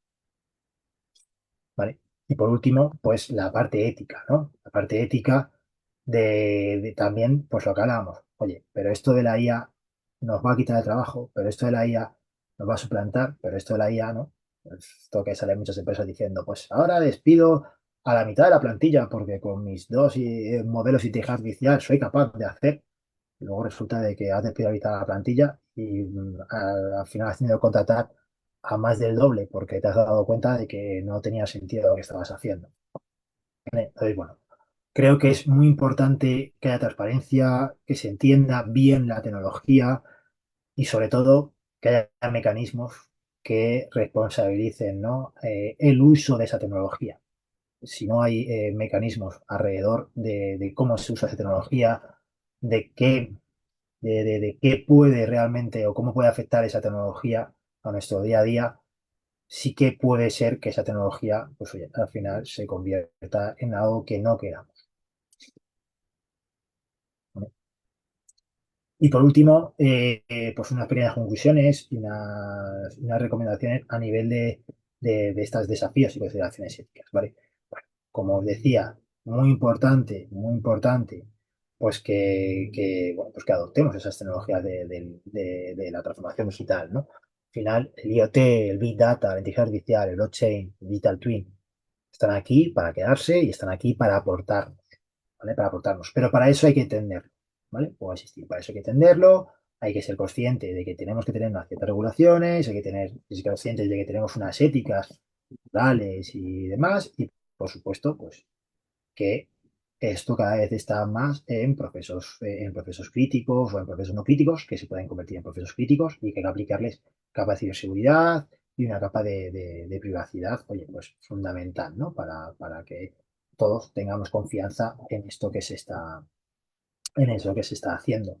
Y por supuesto, formación, ¿no? Yo creo que lo importante es, más allá de evaluar, de ver si o trabajar con expertos en la tecnología y demás, o posibles regulaciones que puedan haber, es formación, entender, ¿no? Para mí lo importante es que las personas entendamos la tecnología y, puedo existir, cómo la tecnología puede ser un mecanismo que a nosotros nos ayude, ¿vale? La tecnología nos tiene que ayudar a, no al revés.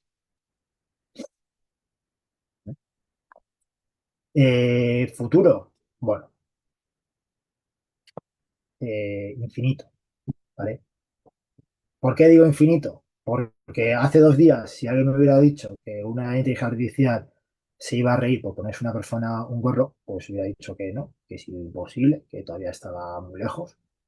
Y la realidad es que al menos una demo lo ha sacado, ¿vale? Entonces, por supuesto, los gobiernos cada día son más digitales. Toda la parte de administración pública cada día son más digitales. Plataformas de datos abiertos de movilidad de entidades públicas, plataformas de datos abiertos de entidades públicas no sé, de seguridad, bueno, pues un poco o sea, al final, transparencia, al final, cómo los ciudadanos ven eso, cómo lo entienden. Hablábamos antes, esa transparencia de entender cómo el político, cómo la administración pública está consumiendo ese dinero que se ha propuesto ahí, ¿no? Al final, conseguir básicamente que tanto el gobierno como la ciudadanía tomen decisiones y mejoren su país a través de los datos, a través de entender los datos, a través de poner esa tecnología a funcionar.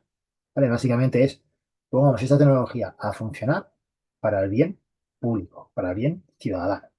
Yo creo que ese es el futuro principal de lo que serían esas tecnologías, ¿vale? Es cómo hacer que esa tecnología funcione bien para el ciudadano. A mí me gusta decir que se empezó con el Smart City, de la ciudad inteligente, y empezaremos a lo que se conoce como la ciudad adaptativa para cada persona, para cada ciudadano. Y cómo la ciudad se irá adaptando a las necesidades de cada ciudadano. Comentábamos antes, ¿no? Oye, tengo un punto marginal, ¿cómo puedo hacer que el transporte público se adapte a ese punto marginal? Pero es que en un futuro ya no será un punto marginal, en un futuro puedes hacer que ese transporte se adapte a la necesidad de cada ciudadano, ¿vale? Por ejemplo, aquí en España nos lleva mucho el tema del teletrabajo y demás, nos lleva mucho el tema del teletrabajo. Muchas personas se han desplazado pues, a zonas marginales. Entonces, ¿cómo puedes hacer que la tecnología, puedes hacer que los servicios públicos que estaban muy focalizados en ciudades, ¿no?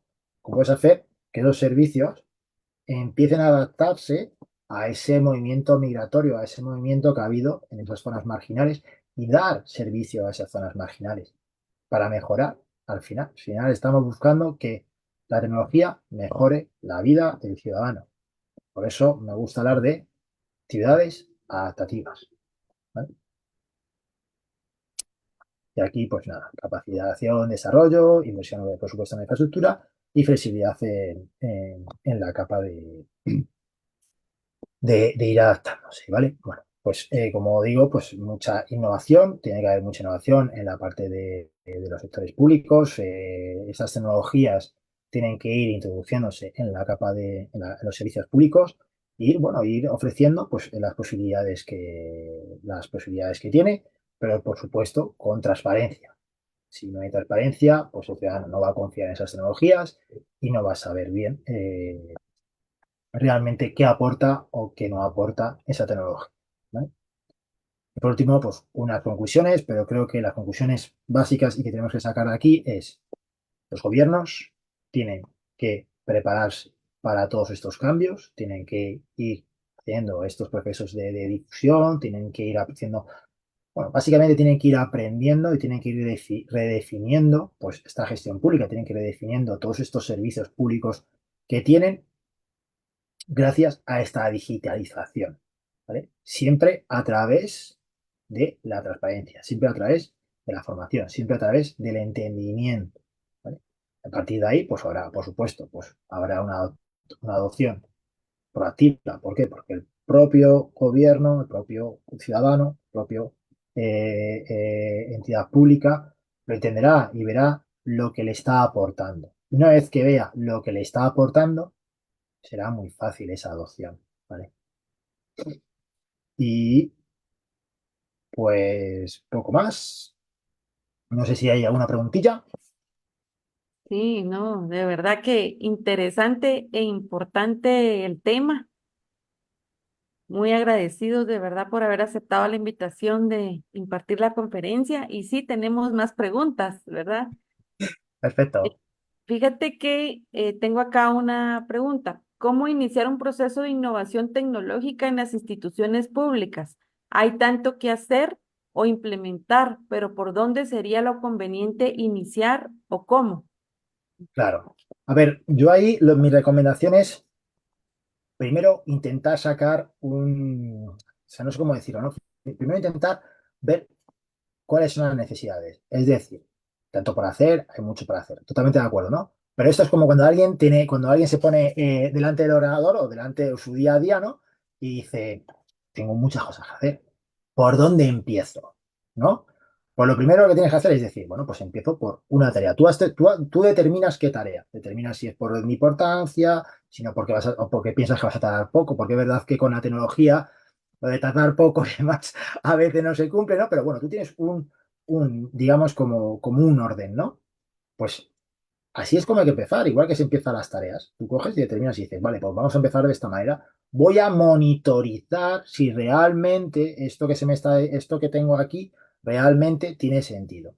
Y a partir de ahí empiezo a formarme o empiezo a buscar o determinar qué necesitaría. En muchos casos no se va a saber qué se necesita. En muchos casos lo que se va a decir es, necesito un experto que sepa qué se necesita. A veces así, vale, pero hay una cosa muy interesante en la parte de la administración, ¿no? En la parte de la administración pública, ¿no? Que hay un concepto que se llama cartas de interés o proyectos de interés. Entonces es muy sencillo yo pongo y abro un proceso de proyecto de interés, donde se pueden apuntar muchas empresas externas que tendrán un cierto conocimiento, y le pongo cuál es mi problemática. Entonces, en ese concepto de interés, lo que voy a recibir van a ser respuestas de muchas empresas diciéndome cómo solucionarían esa problemática y una cosa también también interesante y es tiempo, coste.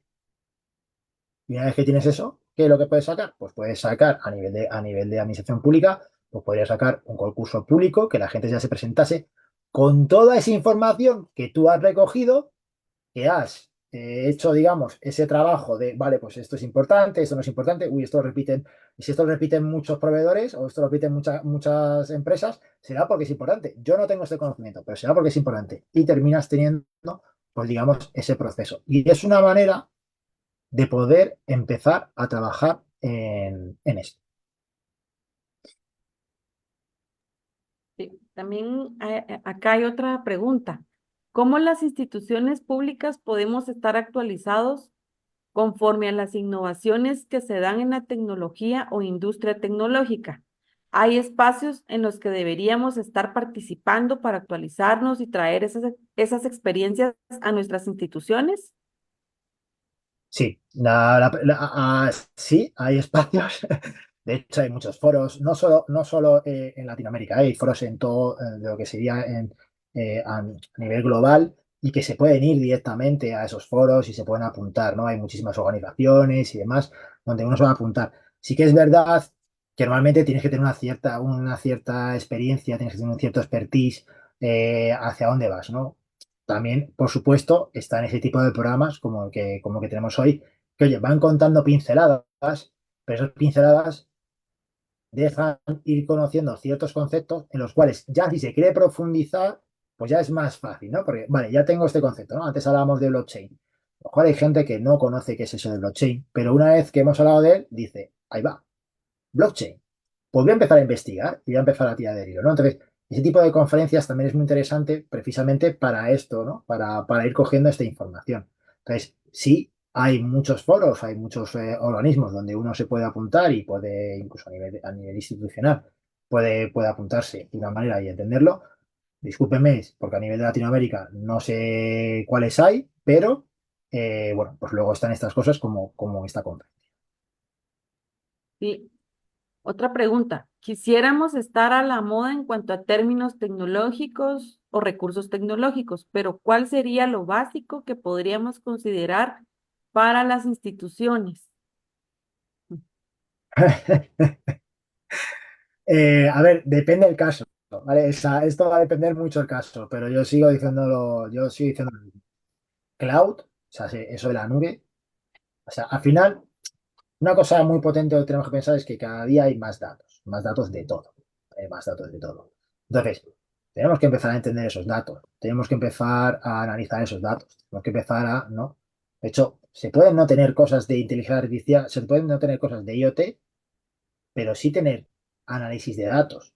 ¿Por qué? Porque hay datos de espacios abiertos, hay datos de movilidad, hay datos de cómo se mueven los aviones por el espacio, ¿no? O sea, se puede tener toda esa información y se puede sacar cosas muy interesantes sin tener nosotros, desde el punto de vista como propietarios, sistemas de IoT, ¿no? Entonces, yo creo que lo principal, la primera base es tener un sitio donde guardar esos datos y poder trabajar esos datos. Y luego a partir de ahí ir juntándolo con temas de inteligencia artificial, porque ahora mismo la inteligencia artificial no es porque sea una moda, sino porque la inteligencia artificial también aporta, ya se ha demostrado que está aportando muchísimo a muchísimos procesos y por supuesto tenemos que empezar a medir si lo que hacemos tiene sentido. Y para empezar a medir, pues muchas veces hay que aplicar tecnología IoT.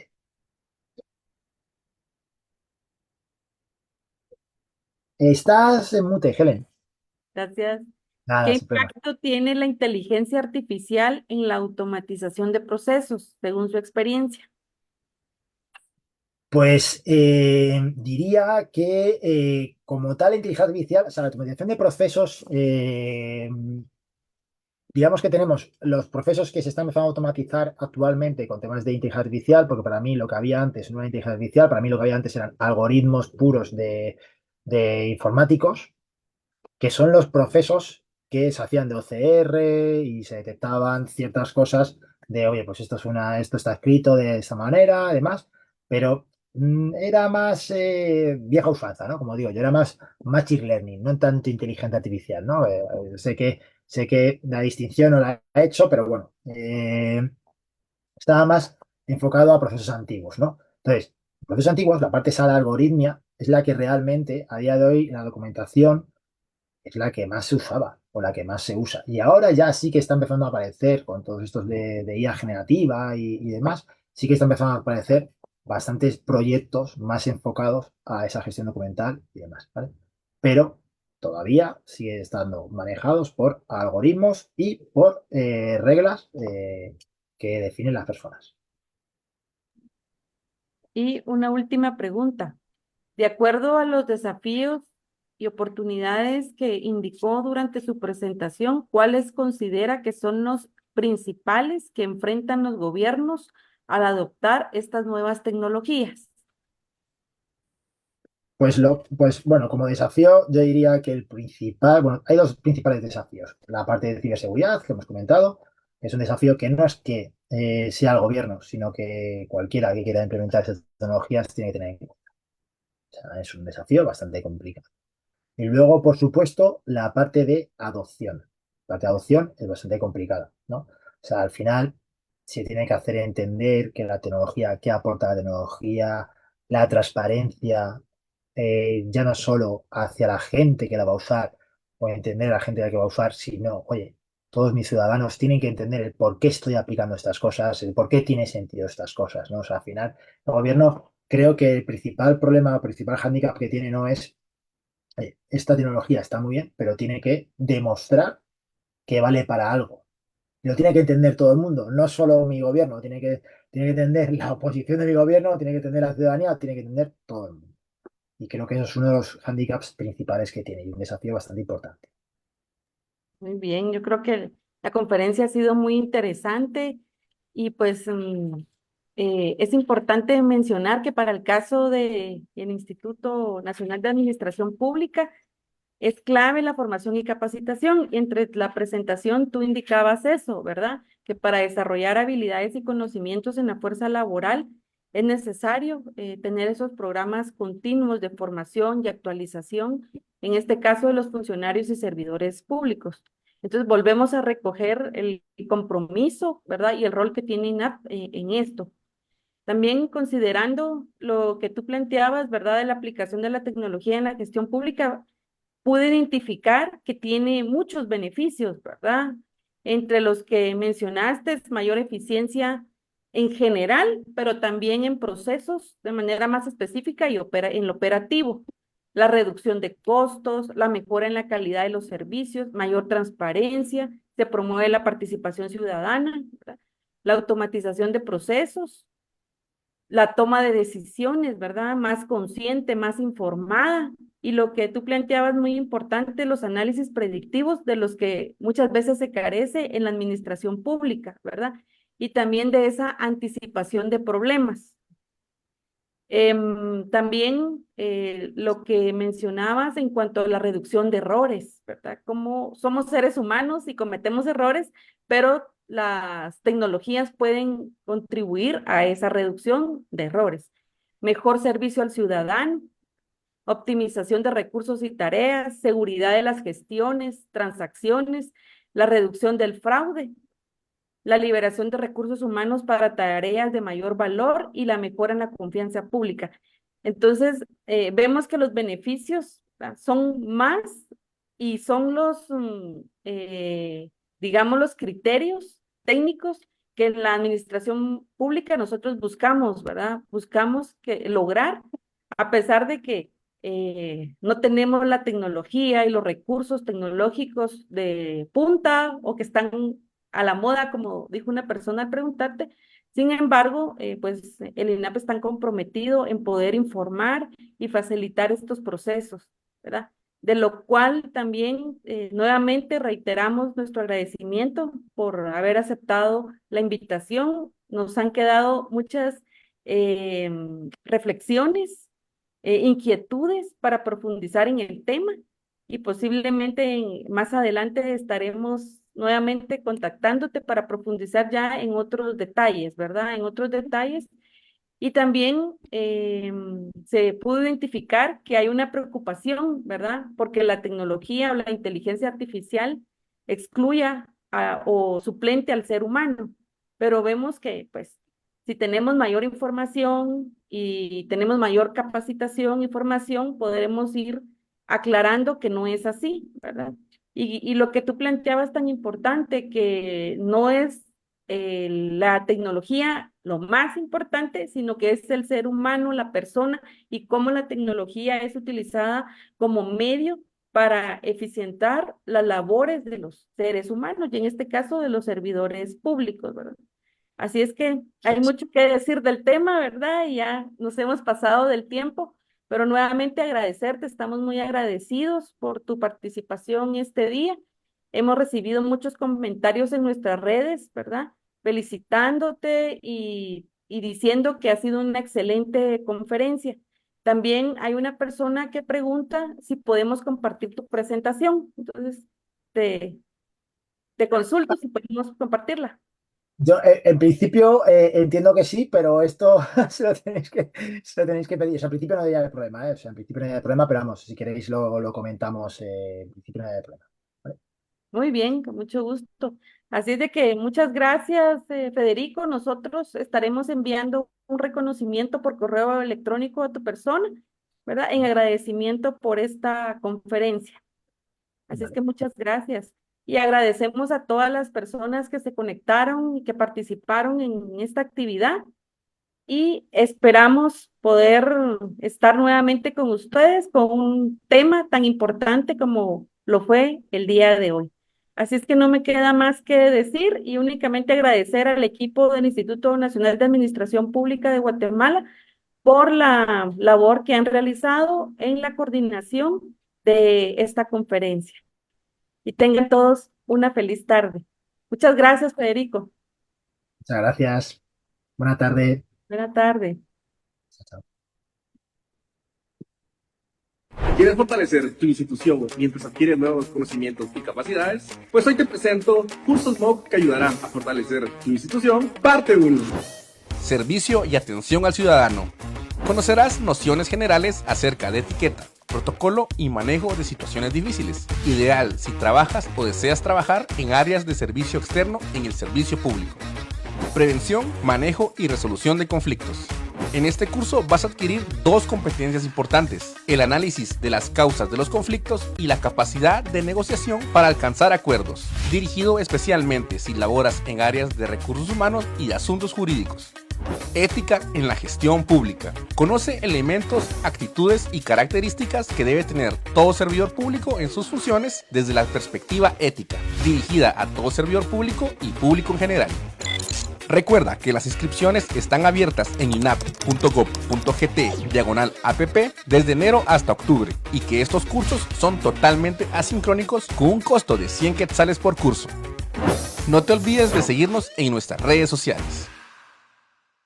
Estos son los cursos MOOC que ayudarán a fortalecer tu institución, parte 2. Derechos humanos con equidad de género. En este curso vas a conocer elementos teóricos y metodológicos para un análisis de servicios más equitativos que contribuyan a cerrar las brechas de la desigualdad social.